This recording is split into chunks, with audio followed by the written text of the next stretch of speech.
Inorix Hôtel sont heureux de vous présenter le Digital JT. Inorix Hôtel sont partenaires d'une sécurité globale.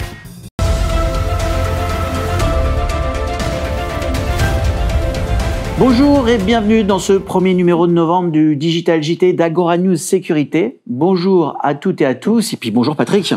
Bonjour Mickaël. Alors, dites-nous sans tarder, quels sont les principaux titres au sommaire de ce numéro?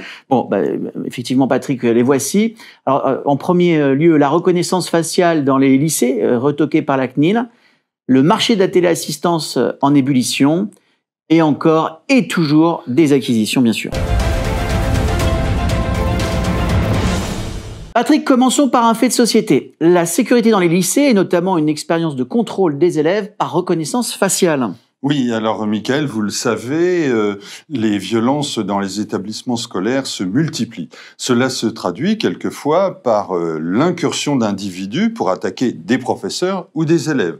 Alors, deux lycées du sud de la France, un à Nice, un à Marseille, ont installé un système de reconnaissance faciale afin de prévenir les incursions et les usurpations d'identité. Et alors, est-ce que ça a fonctionné ? Alors, sur le plan technique, oui, sans conteste. Mais la CNIL vient de se prononcer contre cette expérimentation. Bon, alors, c'est quoi les motifs ? Alors, la commission a estimé que ce dispositif n'était ni nécessaire, ni proportionné, et que le contrôle des élèves pouvait se faire par des moyens bien moins intrusifs en termes de vie privée et de respect des libertés individuelles, comme par exemple le contrôle par badge. Alors, c'est pourtant un enjeu de sécurité important, Patrick, tout ça. Oui, alors tout à fait. Il faut savoir que la reconnaissance faciale est pratiquement interdite en France dans les lieux publics. La législation devra cependant évoluer dans les toutes prochaines années. En effet, les autorités françaises ont estimé que cette technologie sera indispensable pour assurer la sécurité des Jeux Olympiques de 2024, notamment pour identifier des personnes recherchées au sein d'une foule. Alors, nous suivrons bien évidemment ce dossier avec attention. Patrick, maintenant passons à toute autre chose. Vous vouliez nous parler de la téléassistance. Oui, alors c'est un marché extrêmement porteur en raison du vieillissement de la population, à peu près plus 7% par an de nouveaux abonnés. Et donc, on arrive à un parc de 700 000 personnes âgées ou malades qui disposent d'un abonnement en téléassistance, ce qui est extrêmement faible en France par rapport à d'autres pays européens. Alors, que se passe-t-il dans ces secteurs ? Alors, des tas de choses. Mickaël, les initiatives se multiplient, surtout auprès de nouveaux acteurs qui sont extérieurs à ce marché. C'est ainsi que la Poste est arrivée dans ce domaine en s'appuyant sur son formidable réseau de 17 000 points de contact dans toute la France. De même, Korian, qui est un gestionnaire de maisons de retraite et de soins à domicile, a lancé en octobre dernier une offre en téléassistance avec la société Nexecure, un spécialiste de ce secteur. Bon, alors je suppose en tout cas que les sociétés de téléassistance ne restent pas inactives. Ah ben oui, pas du tout. Blue Linea, par exemple, qui est coté en bourse, a effectué plusieurs acquisitions dont le département téléassistance de la société Santé Service, de même que d'importants rachats de parcs. Alors du nouveau, Patrick, du côté des nominations, je crois.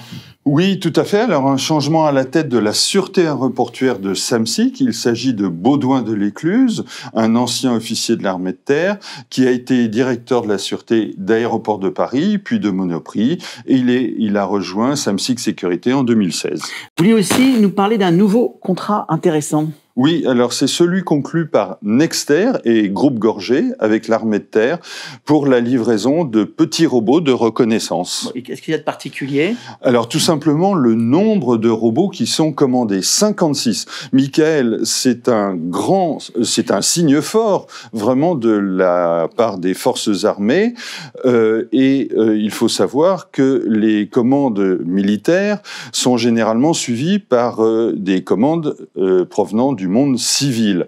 Chacun sait, par exemple, que les sociétés de sécurité privée travaillent sur des expérimentations de ce type avec des robots de télésurveillance pour accompagner les agents de sécurité, et notamment sur les sites sensibles. Alors, continuons maintenant par la vie des entreprises en France. Alors, on va signaler une faillite et 2 rachats. Alors, quelle faillite? Alors, il s'agit de U&Co, un fabricant d'alarmes de la région de Bordeaux, qui a grandi très vite, qui a recruté massivement pour que ça assurer sa croissance, mais celle-ci a été complètement stoppée, si bien que les charges de personnel ont été complètement trop lourdes et à supporter, et donc les difficultés sont accumulées. Alors, erreur stratégique qui ne pardonne pas, et les acquisitions? Alors, il s'agit tout d'abord d'un changement d'actionnaire pour l'ADIT, le numéro 1 français de l'intelligence économique, qui jusqu'à présent était détenu par le fonds Weinberg Capital et qui est maintenant passé sous le contrôle de Parkest Capital, qui va encore investir pour faire grandir cette entreprise. Et l'autre rachat?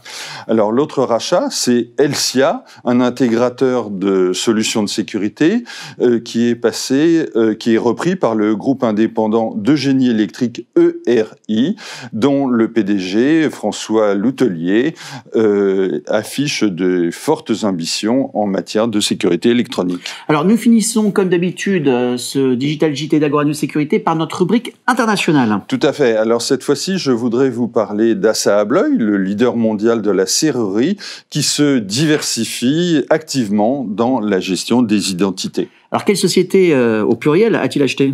Alors, sa filiale spécialisée HID a acquis 2 structures, l'australien Placard, qui fabrique des cartes sécurité, et le tchèque Lux Ident, qui est un fournisseur de technologie RFID. Bon, en tout cas, c'est une stratégie effectivement intéressante. Oui, alors en effet, la gestion des identités est une activité qui est complémentaire de la sécurité des accès physiques, et c'est nettement plus dynamique et davantage porteur de marge. Bien, merci Patrick, merci pour toutes ces informations, informations passionnantes. Nous, on se retrouve d'ici 2 semaines pour notre seconde émission du mois de novembre, notre seconde Digital JT d'Agora News Sécurité. Au revoir à toutes et au revoir à tous. Merci Patrick et à très vite. Oui, au revoir Michael. Inorix et Sotel vous ont présenté le Digital JT. Inorix et Sotel sont partenaires d'une sécurité globale.